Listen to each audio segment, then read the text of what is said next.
Hola, en el tema de hoy vamos a ver las diferentes estrategias de crecimiento externo. Bien, ¿cómo vamos a abordar este tema? Pues en primer lugar vamos a hablar del concepto y en segundo lugar de los diferentes tipos de crecimiento externo. En relación al concepto, podemos decir que el crecimiento externo va a hacer referencia a la adquisición o control o fusión o cooperación entre diferentes empresas que ya existen en el mercado. Si os dais cuenta, a diferencia del crecimiento interno, en este caso, el crecimiento se da gracias a la existencia de otras terceras empresas, en lugar de a través de inversiones, como ocurría en el crecimiento interno. Bien, el crecimiento externo se da cuando el crecimiento interno no es suficiente. Es decir, una vez que ya hemos llevado a cabo nuevas inversiones en la empresa, puede ocurrir que no sea suficiente y por tanto tengamos que acudir a este tipo de estrategias de crecimiento externo. Por lo tanto, ¿qué dos grandes grupos o qué dos tipos de estrategias hay en relación al crecimiento externo? Pues podemos hablar de cooperación empresarial e iremos viendo los diferentes tipos y por otra parte la concentración empresarial, que a su vez también se dividirá en diferentes estrategias. En relación a la cooperación empresarial, podemos decir que son los acuerdos o relaciones especiales en los que dos o más empresas se van a unir. ¿Para qué? Pues para conseguir unos objetivos determinados. Es decir, cooperar hace referencia a acuerdos. Y por su parte, la concentración empresarial hace referencia a la unión entre dos o más empresas. Pues bien, en relación al primer gran grupo, la cooperación empresarial, podemos hablar de las joint ventures. La joint venture hace referencia a aquellos acuerdos entre dos o más empresas que van a aportar o bien capital o cualquier otro activo, lo van a poner en común para beneficiarse mutuamente.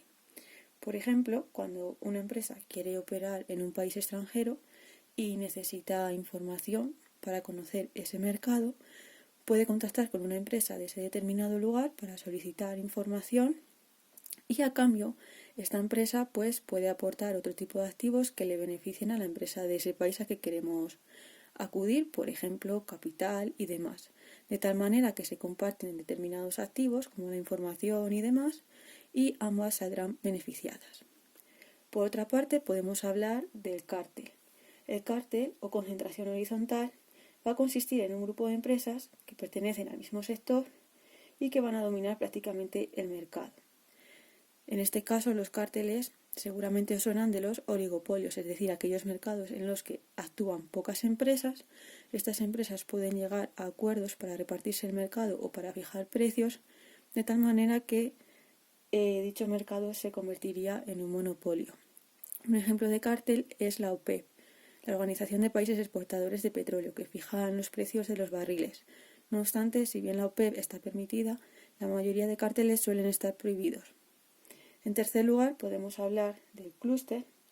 En este caso, la concentración geográfica de empresas, instituciones y universidades van a compartir un interés común en un sector económico determinado. Es decir, es un conjunto de empresas que geográficamente se van a localizar en el mismo lugar. Por ejemplo, en Silicon Valley. En Silicon Valley están empresas como Apple, Microsoft y demás. Por su parte, en relación a la concentración empresarial, podemos comenzar hablando de la fusión o fusión pura, se puede decir de las dos maneras. La fusión hace referencia a la unión entre varias sociedades para crear una nueva, es decir, dos empresas van a desaparecer, se fusionan y surge una nueva empresa.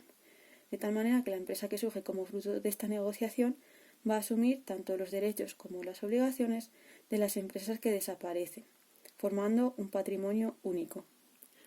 Por su parte, en el caso de la absorción, llamada también fusión por absorción, en este caso lo que ocurre es que una empresa va a adquirir o absorber a otra, de tal manera que estas últimas absorbidas desaparecen y la empresa que fusiona, la primera empresa, va a aumentar su patrimonio.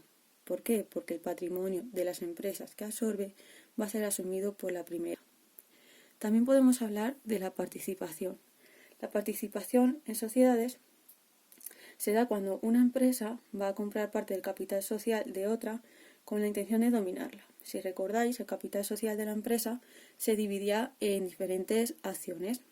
Bien, pues la participación en lo que va a consistir va a ser en adquirir esas acciones, de tal manera que si queremos un control total de una empresa, vamos a adquirir más del 80% del capital social.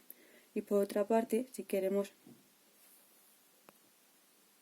control absoluto, si esta participación es de más del 80%, control mayoritario en el caso de que sea más del 50%, o un control minoritario en el caso de que el capital social adquirido sea menor al 50%. Por otra parte, y en relación a la participación, podemos hablar de los holding. Los holding son una forma de organización de empresas en la cual una empresa matriz va a adquirir acciones de otras empresas para controlarlas. Si veis, el holding es una forma de participación, pero más concreta. En el caso del holding va a existir una empresa matriz que va a controlar a otras. Un ejemplo de holding, por ejemplo, es Inditex. Inditex va a controlar a Zara, Bershka, Stradivarius y demás. Pero siempre hay una empresa matriz que las controla. Al contrario de lo que ocurre en la participación en general, que puede ocurrir que adquiramos el capital de empresas que no guardan ninguna relación con una empresa matriz. Y también podríamos hablar del trust o concentración vertical. En este caso, un conjunto de empresas se van a unir para controlar las diferentes fases del proceso productivo. De esta manera se reducen costes y se domina el mercado. Por ejemplo, una empresa especializada en un proceso productivo se puede unir a otra empresa que lleva a cabo un proceso de comercialización y con otra empresa que lleva a cabo el proceso de aprovisionamiento de materias primas. De esta manera, creando esta concentración vertical, se van a asegurar el control, o por lo menos un mayor control, del mercado. Un ejemplo ocurre con Repsol, que controla todas las fases del proceso productivo y demás, como la exploración, en primer lugar, extracción, refinamiento, así como venta de productos petrolíferos. Y bueno, en relación al crecimiento externo, esto ha sido todo. Si tenéis alguna duda, podéis preguntar.